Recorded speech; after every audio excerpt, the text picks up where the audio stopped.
Assalamualaikum warahmatullahi wabarakatuh. Salam sejahtera bagi kita semua.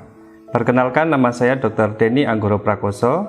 Saya adalah dosen dari bagian Ilmu Kedokteran Keluarga dan Ilmu Kesehatan Masyarakat Fakultas Kedokteran dan Ilmu Kesehatan Universitas Muhammadiyah Yogyakarta. Adik-adik yang kami banggakan, pada kesempatan kali ini kita akan belajar bersama-sama mengenai salah satu kompetensi yang wajib dikuasai oleh seorang dokter, yaitu komunikasi efektif. Dalam hal ini adalah berupa anamnesis. Baik, agar adik-adik semua dapat memperoleh gambaran yang lebih lengkap mengenai proses anamnesis, pada kesempatan kali ini kami akan menayangkan video mengenai salah satu bentuk anamnesis yang dilakukan oleh dokter kepada pasien di sebuah tempat praktek. Kami harapkan adik-adik bisa memperhatikan dengan seksama dan cobalah untuk membuat identifikasi poin-poin penting anamnesis yang dilakukan oleh dokter tersebut. Baik, mari kita lihat bersama-sama.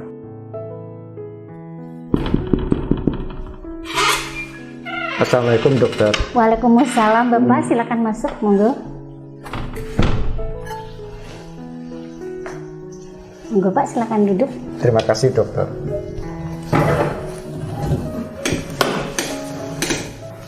Perkenalkan Bapak, saya dengan Dr. Nilda. Sebelum saya melakukan pemeriksaan terhadap Bapak, saya ingin menanyakan identitas Bapak terlebih dahulu. Boleh ya Pak? Iya dokter. Nama lengkap Bapak? Saya Edi Santoso dokter, bisa dipanggil Edi dokter. Usia Bapak? Saya 40 tahun dokter. Alamat Bapak? Saya di Jalan Kaliurang 40 Yogyakarta. Pekerjaan Bapak sehari-hari? Saya karyawan swasta di sebuah perusahaan tekstil dokter. Kepercayaan atau agama Bapak? Islam dokter. Islam ya Pak. Mohon maaf Pak, apakah Bapak sudah berkeluarga? Sudah dokter, saya dikaruniai 1 orang anak dengan umur 2 tahun dokter. Terima kasih Bapak atas informasi yang Bapak berikan kepada saya. Baik Pak Edi, apa yang Bapak keluhkan sehingga Bapak datang ke sini, insya Allah saya akan membantu Bapak sesuai dengan kemampuan saya. Jadi saya merasakan sakit perut dokter. Bisa Bapak ceritakan lebih lengkap mengenai nyeri yang Bapak rasakan? Jadi saya merasakan sakit perut sekitar 3 hari yang lalu. Kemudian awalnya tuh begah dan ada terasa nyeri, cuma saya tidak rasakan. Tapi lama-lama terasa nyeri itu sangat dokter. Oh ya, baik Bapak. Jadi Bapak tadi mengeluhkan nyeri perut yang Bapak sudah alami selama 3 hari ya Pak? Iya. Bisa Bapak tunjukkan nyerinya ada di perut bagian mana Pak? Di sebelah sini dokter. Apakah nyerinya di situ saja Pak atau menyebar di tempat lain? Hanya di sini saja dokter. Hanya di situ saja ya Pak ya. Seberapa sering Pak Bapak merasakan nyeri itu? Sekitar 1-2 jam dokter. Sekitar 1-2 jam. Iya. Ketika Bapak merasakan nyeri itu, kira-kira berapa lama Pak rasa nyeri itu Bapak rasakan? Sekitar 5-10 menit dokter. Baik Bapak, apakah nyeri yang Bapak rasakan itu seperti terasa terbakar, panas, atau tertusuk-tusuk gitu Pak? Jadi rasanya kayak tertusuk-tusuk dan juga kadang panas dokter. Tertusuk-tusuk. Baik Bapak, untuk menilai derajat nyeri yang Bapak rasakan, misal saya membuat skala antara 0 sampai 10. 0 itu untuk tidak ada rasa nyeri sama sekali, dan 10 itu untuk rasa nyeri yang tidak tertahankan. Nah, Bapak kira-kira berada di angka berapa ya Pak? Di skala 6 dokter. Baik Pak, apakah Bapak akhir-akhir ini merasa sedang ada kesibukan atau permasalahan yang bisa memicu rasa nyeri yang Bapak rasakan tersebut Pak? Jujur dokter, ini saya baru ada pekerjaan yang penuh, sehingga saya melupakan makan saya dokter, sehingga perut saya sakit dokter. Menurut Bapak, apakah ada hal yang bisa memperberat rasa nyeri yang Bapak rasakan? Ketika saya makan yang pedas dokter. Kalau yang memperingan Pak? Saya makan yang lembut dokter, seperti bubur gitu dokter. Oh iya. Selain rasa nyeri yang Bapak rasakan, apakah Bapak merasakan mual, muntah, atau demam gitu Pak? Saya merasakan mual tapi tidak muntah dan tidak demam dokter. Baik Pak, mohon maaf, kalau Bapak buang air besar, apakah disertai diare Pak? Tidak dokter. Tidak ya Pak ya. Apakah Bapak sudah coba untuk mengobati rasa nyeri yang Bapak rasakan? Saya cuma beli obat mah di minimarket dokter. Gimana Pak? Apakah keluhannya membaik? Waktu itu membaik tapi sakit lagi dokter. Oh gitu, baik Pak. Apakah Bapak sebelumnya pernah merasakan keluhan yang seperti Bapak rasakan saat ini? Tidak dokter. Tidak. Apakah sebelumnya Bapak pernah menderita penyakit darah tinggi atau diabetes gitu Pak? Tidak dokter. Tidak ya Pak. Riwayat operasi atau mandul di rumah sakit? Tidak juga dokter. Terjatuh atau kecelakaan Pak? Tidak. Tidak. Baik, kalau di keluarga Pak Edi, apakah ada yang pernah merasakan keluhan yang seperti Bapak rasakan? Alhamdulillah tidak ada dokter. Tidak ada ya Pak ya. Apakah ada yang memiliki riwayat kencing manis atau darah tinggi Pak? Tidak ada dokter. Alhamdulillah. Baik Pak Edi. Apakah Pak Edi ini ada kebiasaan merokok atau minum minuman beralkohol gitu Pak? Tidak ada dokter. Tidak. Bagaimana dengan aktivitas fisik Bapak? Apakah Bapak rutin berolahraga? Saya tidak rutin olahraga, tapi saya sering main sepeda dengan teman-teman saya dokter. Oh iya. Kalau Bapak, pola tidur Bapak, apakah cukup teratur atau enggak Pak? Biasanya saya tidur itu jam 9, terus bangun itu pas subuh. Cuma karena ada pekerjaan yang begitu berat, jadi saya biasanya tidur jam 12 malam atau jam 1 malam dokter. Bagaimana dengan pola makan Bapak? Apakah teratur Pak? Biasanya saya makan tuh teratur sehari itu 3 kali. Cuma karena baru ada pekerjaan ini, saya kadang-kadang cuma makan 1-2 kali dokter. Jika Bapak menghadapi tuntutan pekerjaan yang cukup berat, sikap Bapak biasanya yang Bapak lakukan seperti apa untuk menghadapi tuntutan itu? Saya biasanya bikin santai dokter, cuma karena pekerjaan ini saya menuntut untuk cepat dikerjakan, saya cepat kerjakan dokter. Mohon maaf Pak, apakah di lingkungan tempat pekerjaan Bapak atau rumah Bapak lagi ada masalah ya Pak? Tidak ada dokter. Oh tidak ada ya Pak ya. Oh ya Pak, Bapak tadi tinggal di Jalan Kaliurang ya Pak? Itu perumahan ya Pak? Iya betul dokter. Lingkungan rumahnya pasti cukup bersih ya Pak ya? Iya bersih dokter, walaupun padat penduduk. Baik Bapak, kembali dengan keluhan Bapak tadi, apakah masih ada keluhan yang lain? Tidak ada dokter. Tidak ada. Apakah ada keluhan dari bagian tubuh yang lain, misal kepala Bapak? Apakah Bapak merasakan nyeri kepala, pusing? Tidak ada dokter. Tidak ada. Saluran napas, apakah ada batuk, sesak napas gitu Pak? Tidak ada dokter. Gangguan penglihatan dan pendengaran?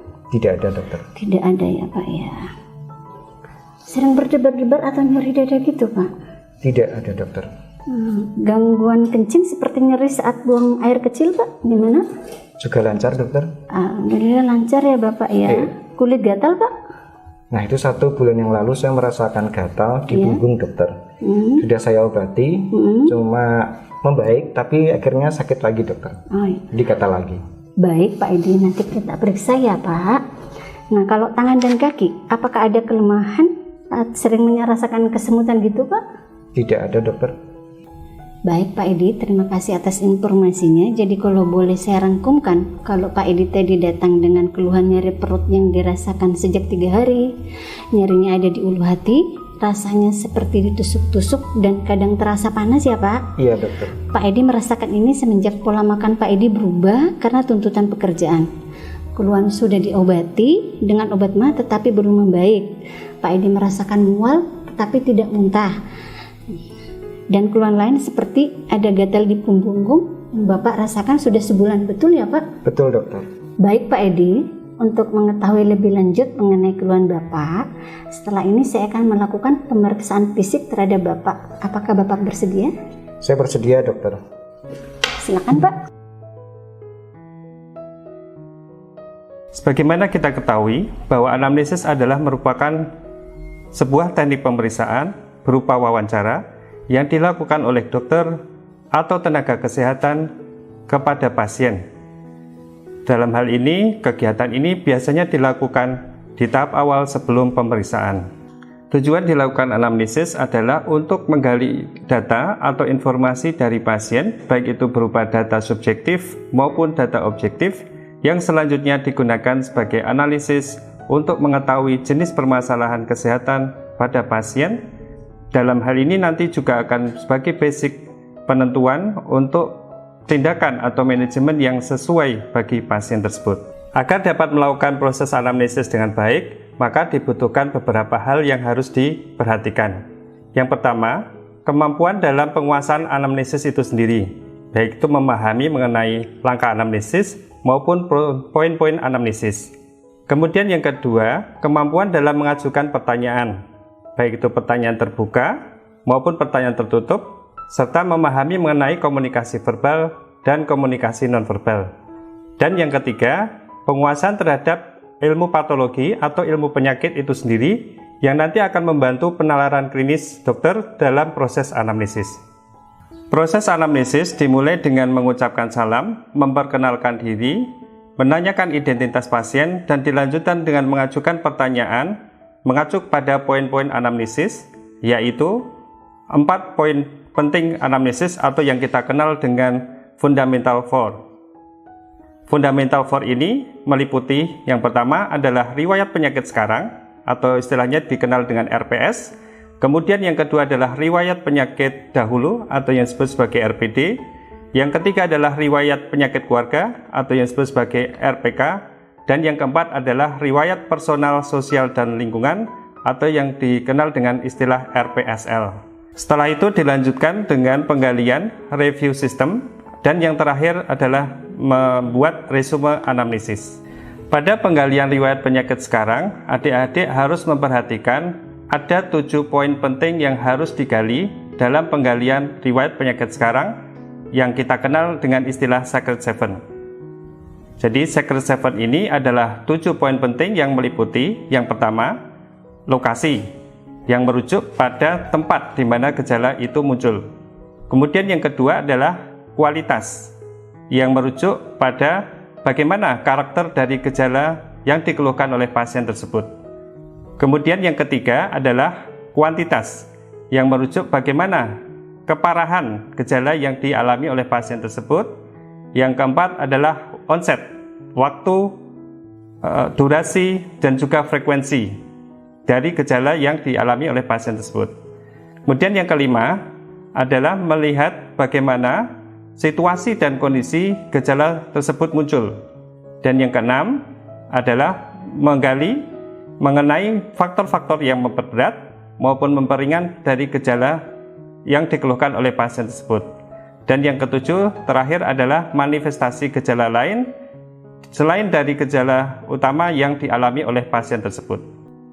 Demikian video yang kami tayangkan, semoga bisa memberikan manfaat yang sebesar-besarnya kepada adik-adik khususnya dalam mempelajari komunikasi efektif khususnya anamnesis. Besar harapan kami setelah melihat video ini adik-adik menjadi lebih terpacu untuk belajar lebih baik. Kemudian yang paling penting adalah adik-adik jangan malu untuk memulai proses anamnesis. Kemudian jangan takut untuk salah, karena dengan kesalahan tentunya kita akan belajar menjadi bisa lebih baik. Demikian, terima kasih atas perhatiannya. Assalamualaikum warahmatullahi wabarakatuh.